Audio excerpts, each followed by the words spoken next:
Picture yourself. Now, picture yourself with a traumatic brain injury. It's hard to picture something you can't see. My name is Ellen Watters, and I'm here on behalf of the Brain Injury Association of Minnesota to share some background information about brain injuries. The Brain Injury Association is a nonprofit grassroots organization that started, I believe, in the early 1900s. I'd like to share a story with you about someone that I know that's been affected by a brain injury and how it has affected her life since her injury when she was 15. On May 31st, 2002, Bella and her sister Jen were on their way to school. Leaving home, Bella was really excited. While talking to her sister about the golf date she had that afternoon after school with a sophomore boy that she liked when she was a freshman. However, that date never happened. They were in a head-on collision less than a mile from their home. Bella was knocked unconscious by the airbag. There was just a tiny trickle of blood coming from her nose. Bella's dad was the first one on the scene because they were so close to home. And Bella's dad and her sister just thought she looked peaceful, thought she was sleeping. There was just a little trickle of blood down her nose. So they were really shocked when the paramedics arrived and said they needed to airlift Bella to a trauma center in St. Paul immediately in order to save her life. Bella was what they call posturing, which is, it looks like you're in a kind of like half fetal position. And this is what happens when there's severe damage to the body's central nervous system, so the brain or the spinal cord. And it's an opposition of muscle tension. When Bella arrived at the trauma center, she was put into an induced coma in which she stayed for just under a month. And after she awoke, she spent the next 2 months in rehabilitation therapy, where she relearned everything from walking and talking to climbing stairs, writing, and even dressing herself. Surprisingly, as she learned over time, this would be the easiest part of her recovery process, and only the beginning of the changes she'd see in her life. The biggest challenge in Bella's cognitive recovery was in returning to school the next fall.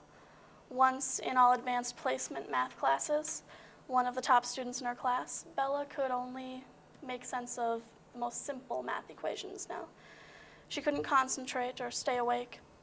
On top of the cognitive changes in the way she learned, Bella's social life was very different as well. Bella used to be one of the most popular students in her class, but now her friends couldn't figure out why she looked the same as she did before her accident, but when they talked to her, she was different.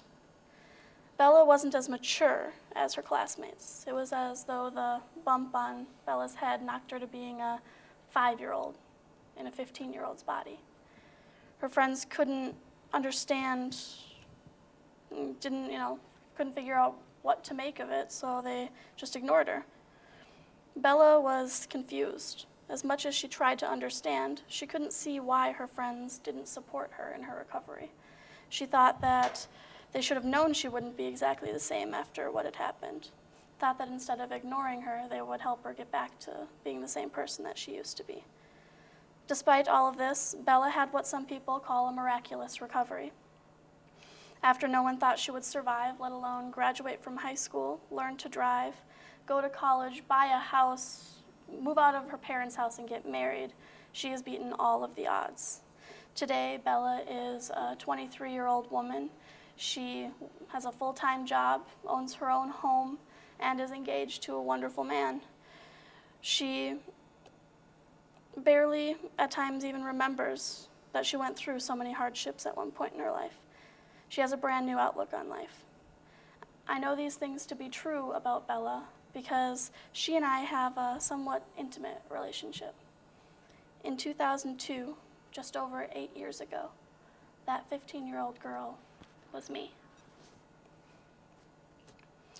Please keep in mind that the rest of this presentation is very informal. I'd love for you to ask any questions you have during my presentation. The incidence of traumatic brain injury is 6 times the combined annual incidence of multiple sclerosis, breast cancer, and HIV/AIDS. Despite this startling statistic, brain injury is largely an invisible epidemic. The only known cure for brain injury is prevention. The U.S. Center for Disease Control, or CDC, also includes spinal cord injuries in that statistic. Scary, isn't it? Doesn't it make you wonder why brain injuries aren't more widely known about? Okay. After hearing my story and this scary statistic, I'm sure at least a few of you are wondering what types of things I still have problems with in my daily life. I bet some of you are even a little curious about how it may feel to be in my position with a brain injury. I'd like to do an exercise with you that'll help you see what it could possibly feel like after suffering a brain injury.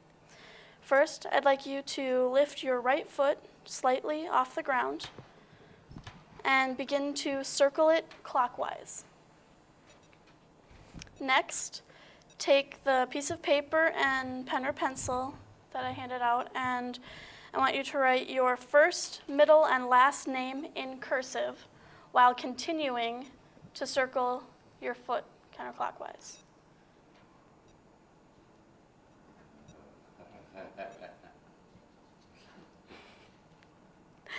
What did you just experience?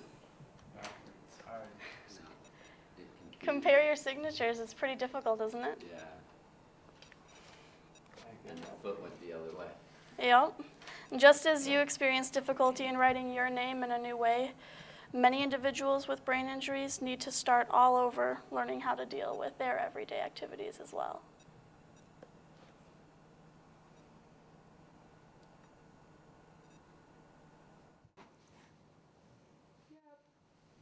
It's hard to picture something you can't see, something you don't understand.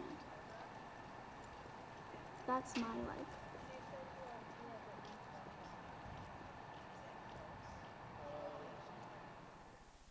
Let's put our brains together. To support brain research.